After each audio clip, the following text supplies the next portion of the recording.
बच्चों के शरीर में आना शुरू होते हैं।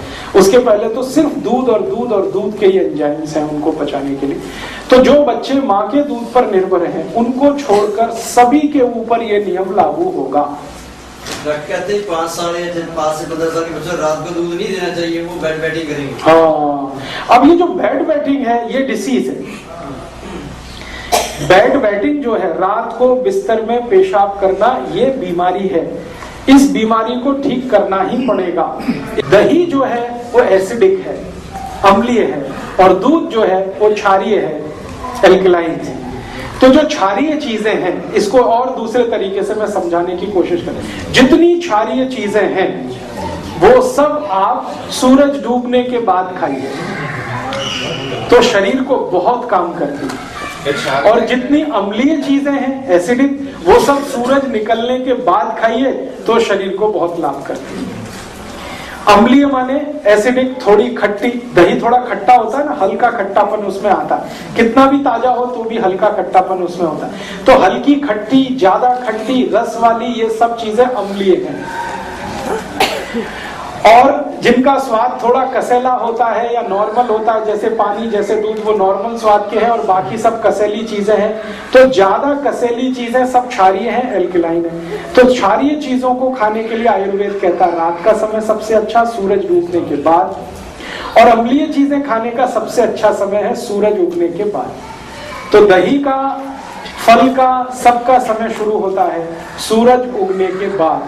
दूध का समय शुरू होता है सूरज डूबने के बाद। आगे बढ़े, दूसरे सूत्र पर चले। पानी का ही दूसरा सूत्र है, बहुत छोटा सूत्र है, लिख लें पहले, फिर बाद में एक्सप्लेनेशन इसका मैं करूंगा।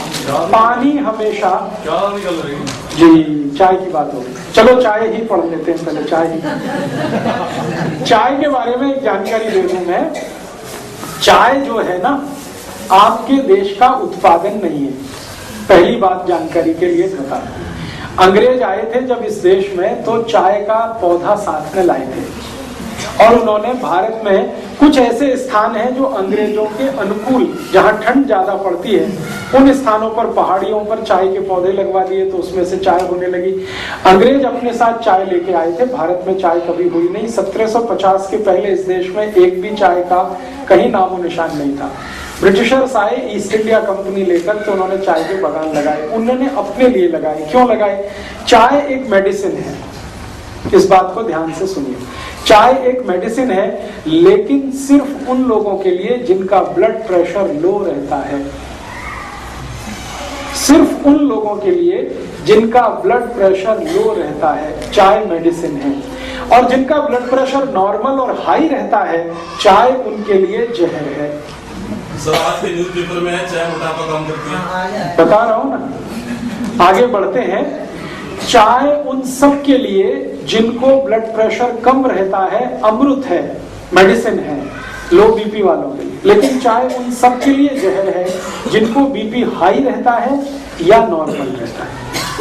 अब अंग्रेजों की एक समस्या है, आज भी है, वो हजारों साल से।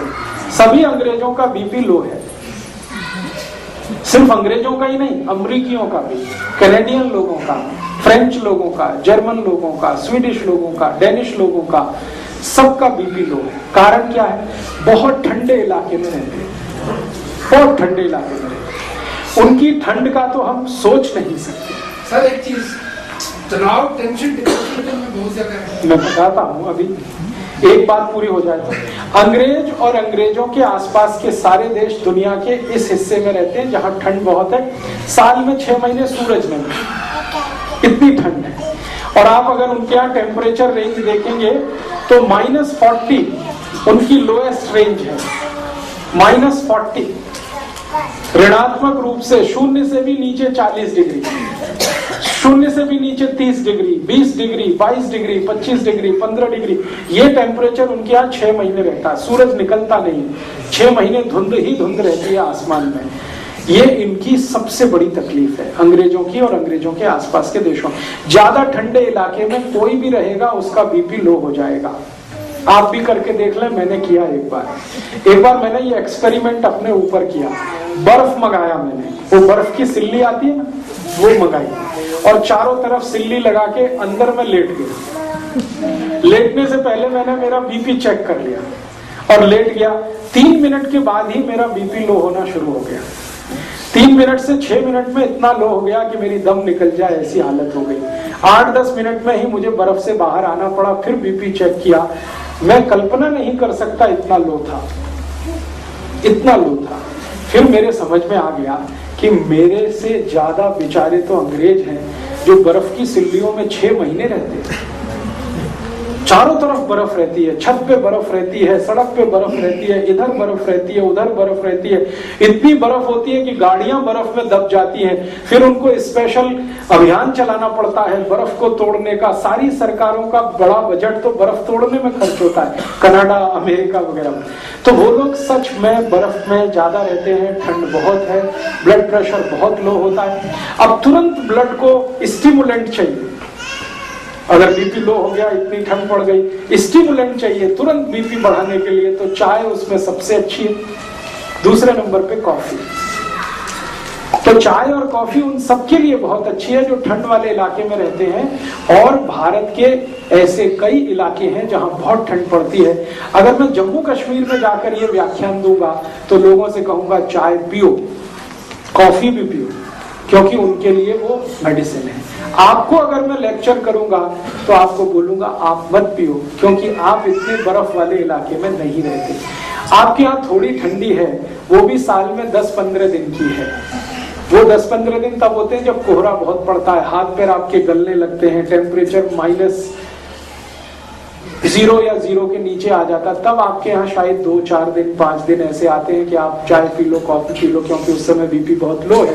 लेकिन पूरे साल चाय पीना और every time is T time, ये सबसे खतरनाक है। सुबह उठते ही चाय पीना, कई लोग तो कहते हैं चाय नहीं पिएंगे तब तो पॉटी भी नहीं कर सकते, ये तो बहुत खतरनाक है, ये तो बहुत खराब। इसलिए उठते ही चाय पीने का अगर आपकी आदत है तो इसको बदलिए, नहीं तो क्या होगा मैं आपको बताता हूँ।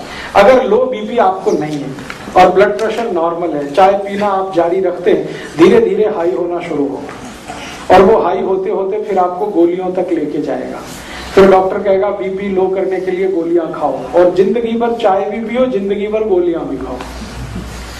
वो डॉक्टर ये नहीं कहेगा कि चाय छोड़ दो, वो कहेगा गोलियां खाओ, क्योंकि गोलियां बिकेंगी तो उसको भी कमीशन मिलने वाले हैं। तो आप या तो डिसाइड कर लो कि जिंदगी भर ब्लड प्रेशर की गोलियां खा के जिंदा रहना है तो चाय पीते रहिए, और अगर जो नहीं खानी है तो चाय पहले छोड़िए। दूसरी एक जानकारी और दूं कि आपका पेट बहुत अम्लीय होता है, आप जानते हैं, क्योंकि हम गर्म देश में रहने वाले लोगों का जो पेट है वो नॉर्मल एसिडिटी से थोड़ा ऊपर रहता है। ठंड वाले लोगों का नॉर्मल एसिडिटी से भी बहुत नीचे रहता है, माने उनका जो ब्लड है उसकी एसिडिटी अगर हम नापें यूरोप और अमेरिका के लोगों की और हमारे ब्लड की एसिडिटी नापें, दोनों में अंतर है। अगर हम पीएच स्केल को जानते हैं तो हमारा ब्लड जो है ना वो 7.5 के आसपास, 7.4, 7.3, कभी कभी 7.2, कभी 6.8 तक चला जाता है एसिडिटी में। लेकिन यूरोप और अमेरिका में तो +8 और 8 के आगे रहता है। तो उनका ब्लड जो है ना थोड़ा सा एल्कलाइन है यूरोपियन लोगों का, और चाय एसिडिक है। तो एल्कलाइन ब्लड को थोड़ा एसिडिक करने में चाय उनको मदद करती है, इसलिए उनके लिए वो मेडिसिन है। हमारा ब्लड पहले से ही थोड़ा एसिडिक है और पेट भी हमारा एसिडिक है, और हम चाय पी के और ज्यादा एसिडिक उसको बनाते हैं और ज्यादा अम्लीय बनाते हैं, तो जीवन का सर्वनाश करते हैं। इसलिए चाय आपके लिए नहीं है। और मैं एक आखिरी जानकारी आपको दे दूं, भगवान ने जो चीजें आपके नजदीक में पैदा की हैं वही आपके खाने पीने के लिए अच्छी हैं। जो चीजें आपसे हजारों मील दूर पैदा होती हैं वो आपके लिए अच्छी नहीं। आपको खाने पीने को जितना लगता है वो सब 20 किलोमीटर के दायरे में होता है। आप पटियाला को केंद्र बनाकर 20 किलोमीटर का एक सरकमफ्रेंस बना दीजिए, आपकी जरूरत की हर चीज वहां होती है, वो आपके लिए सबसे अच्छी है। और हजारों मील दूर नीलगिरी की पहाड़ियों में जो चाय होती है या कर्नाटक के कुर्ग एरिया में जो कॉफी होती है वो आपके लिए मुफीद नहीं है, अनुकूल नहीं, क्योंकि हर वस्तु आबो हवा के हिसाब से होती है। जहां जिसकी जरूरत है वहीं वो चीज होती है। कुर्ग एरिया में कॉफी की बहुत जरूरत है क्योंकि लो बीपी है, तो वहां कॉफी होती है। पटियाला और आसपास में कॉफी का कितना भी प्लांटेशन करेंगे होगी नहीं, क्योंकि कॉफी की हमें जरूरत नहीं है।